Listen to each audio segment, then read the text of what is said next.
Halo semuanya, perkenalkan saya Balta Marnalom Samosir dari program studi manajemen pada mata kuliah Manajemen Hubungan Internasional. Ya, pada kesempatan kali ini saya akan mempresentasikan analisis saya, yaitu analisis masalah hubungan industrial untuk studi kasus PT sedang tidak baik-baik saja.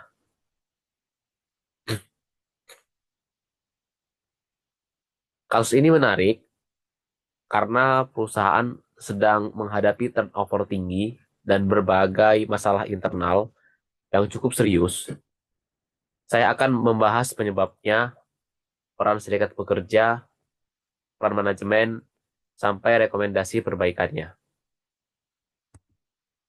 Ya, jadi secara singkat, kondisi perusahaan ya PT sedang tidak baik-baik saja ini sedang tidak sehat ya. Kita lihat dari grafik tabelnya ya, turnovernya itu tiap tahun itu dari 2022, 2023, 2024, 2025 itu selalu makin lama makin tinggi ya. Turnover karyawan yang lonjak menyebabkan banyak karyawan resign karena merasa sistem kerja nggak adil, terutama soal penggajian dan beban kerja.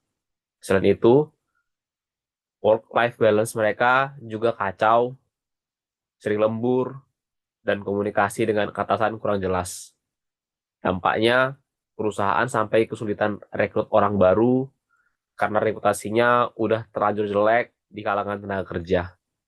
Kalau kondisi kayak gini dibiarkan, bisa ganggu operasional perusahaan secara serius. Ya, dari kasusnya, penyebab utamanya itu ada beberapa penyebab yang menurut saya paling dominan.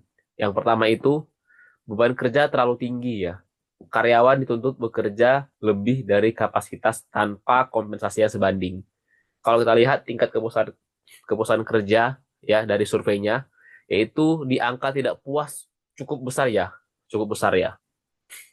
Yang kedua, kompensasi atau penggajian kurang transparan. Banyak karyawan merasa sistem perhitungan gaji nggak jelas, terutama lembur. Yang ketiga, komunikasi internal yang buruk.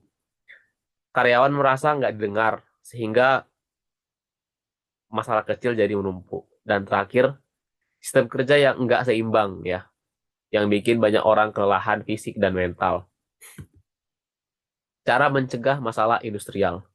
Menurut saya, masalah ini sebenarnya bisa dicegah kalau perusahaan lebih serius membangun hubungan industrial sejak awal. Ada beberapa langkah pencegahan yang realistis dilakukan. Yang pertama itu transparansi gaji ya dan kebijakan kerja. Sistem penggajian harus jelas, ada SOP-nya dan bisa diakses karyawan.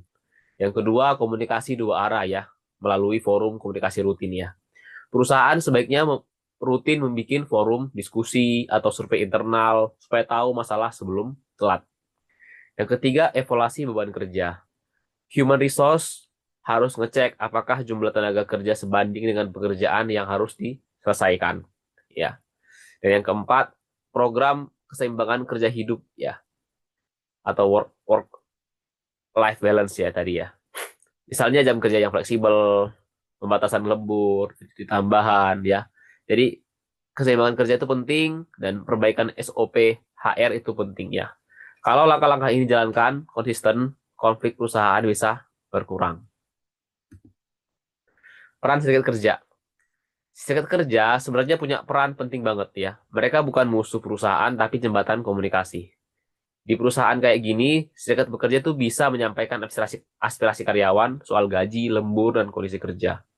Terus mengawali negosiasi perjanjian kerja bersama ya PKB supaya adil bagi semua pihak dan melindungi karyawan kalau ada ketidakadilan seperti PHK sepihak atau perlakuan yang tidak profesional dari atasan. Dengan kata lain, serikat pekerja membantu memastikan karyawan punya suara. Sementara itu, peran manajemen punya peran yang nggak kalah penting ya. Manajemen harus membangun iklim kerja yang positif. Beberapa hal yang bisa dilakukan antara lain menetapkan aturan kerja yang konsisten dan mudah dipahami. Kemudian merespon keluhan karyawan dengan cepat dan terbuka. Kemudian memberikan teladan lewat kepemimpinan yang adil dan manusiawi. Kalau manajemen responsif, karyawan otomatis merasa dihargai dan lebih nyaman bekerja. Untuk rekomendasi kebijakan, setelah melihat akar masalahnya, ada beberapa rekomendasi yang menurut saya bisa diterapkan perusahaan. Yang pertama itu audit kompensasi dan beban kerja. Human resource harus mengevaluasi apakah gaji sudah sesuai standar dan apakah beban kerja tetap wajar. Yang kedua, memperbaiki sistem penilaian kinerja. Penilaian harus objektif, berbasis data, dan bukan sekedar penilaian subjektif atasan. Yang ketiga, program pengembangan karir. Banyak orang resign karena merasa nggak berkembang. Pelatihan dan jalur karir yang jelas bisa mengurangi turnover. Yang keempat, membentuk komite hubungan industrial. Tim khusus ini bertugas menangani keluhan sebelum jadi masalah besar. Dan yang kelima, program kesejahteraan karyawan seperti konseling kerja, fasilitas istirahat, dan kebijakan jam kerja fleksibel. Kalau rekomendasi ini dijalankan, hubungan industrial bisa jauh lebih stabil. Mungkin sekian presentasi dari saya, kurang lebihnya mohon maaf. Kiranya ini menjawab dan menjadi solusi buat masalah yang terjadi di PT sedang tidak baik-baik saja. Sekian dari saya. Terima kasih sudah menonton.